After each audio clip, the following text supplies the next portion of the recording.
Singapore's central bank kept rates steady as the economy slowed sharply in the first quarter of this year. I'm joined on the line by Tim Condon, Chief Asia Economist for ING in Singapore. So Tim, do you think this decision to hold rates is due to inflation? And how did the labour market affect this decision? It demonstrates that the monetary authority in Singapore views the balance of economic risks as tilted more toward inflation than growth. Growth is doing okay. It's really more of a services and construction story. The manufacturing sector is moribund. As it is in much of Asia, there really isn't any export growth. There hasn't been any since for 3 years, and this is an export-driven region. So without exports, you don't get much manufacturing growth. But the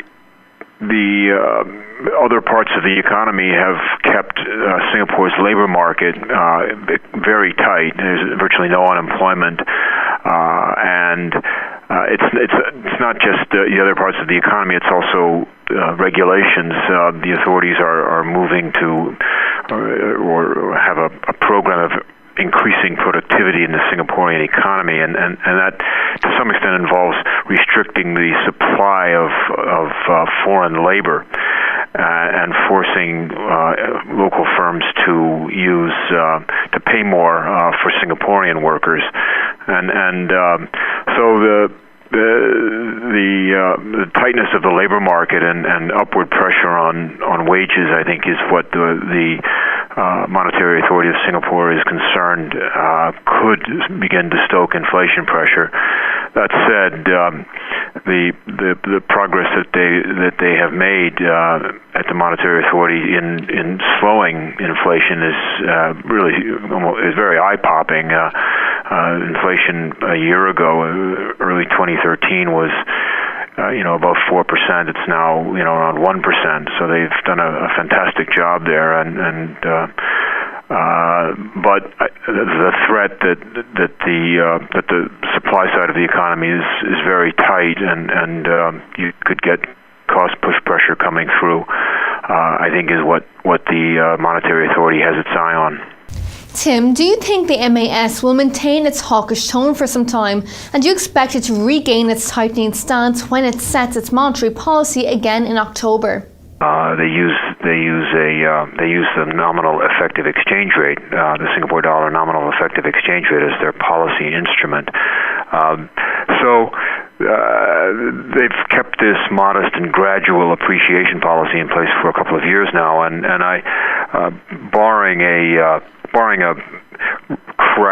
significant crack in economic activity, which I think would have to be would come from overseas, from outside of Singapore, something were we to see China suffer a hard landing, as they say, or another outbreak of a global financial crisis, something really bad in the rest of the world, and the global economy could lead the Monetary Authority, I think, would lead the Monetary Authority of Singapore to adjust its policy settings. But I think that's a low probability scenario, and the baseline is that they retain this modest and gradual appreciation policy until the supply side of the economy has adjusted, and they're no longer tightening the labor market, and we're in a kind of a new economic model, if you will. They've moved up and increased productivity, and the threat of a tight labor market isn't as pressing on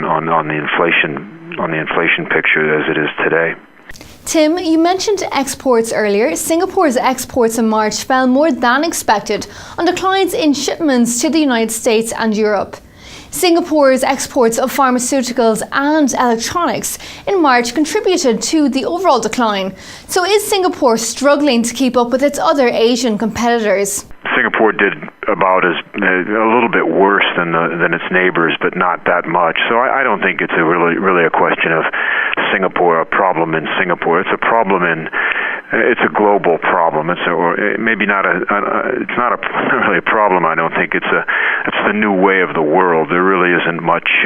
World exports are flat. They've been flat for 3 years, and I think that's a consequence of the slowdown in China's growth, and I don't think it's going to change in the intermediate run. I think we're going to be living with this, from a really buoyant export scenario, or global exports, world exports, to a very moribund export outlook for several years. It's already, we may be halfway through, but I don't think I don't see the light at the end of the tunnel yet. So hopes for an export-led recovery, I think, are going to be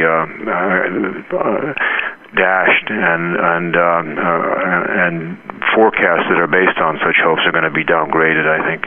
Tim, thank you very much. Well, viewers, do stay tuned as we have plenty more economic updates heading your way, so stay tuned.